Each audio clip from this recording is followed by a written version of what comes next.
నీ జీవితానికి రంగస్థలం. నువ్వు నడిచే బడిబాట నీ బతుకున పూదోట.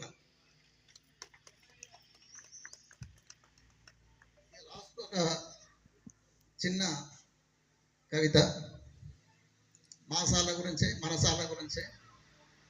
గంధపు చెక్కల శుద్ధ ముక్కల అరుగుతూ, కొవ్వొత్తిల మంచు ముక్కల కరుగుతూ, సువాసనలు వెదజల్లే అధ్యాపక, విజ్ఞానం వెలిగించే కరదీపిక, జాతి దేహములో మేధస్సురు నీవు, దేశాన్ని వెలిగించే తేజస్సే నీవు, చీకటిని చిదిమేసే ఉదయకాల ఉషస్సు, విజ్ఞానపు విరులను వికసింపజేయు సరస్సు.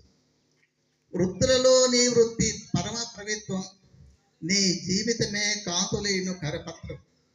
దేశ భవిష్యత్తును భుజానెత్తు పాత్రధారి, సుక్కవయ్యి దిక్కు చూపే సూత్రధారి.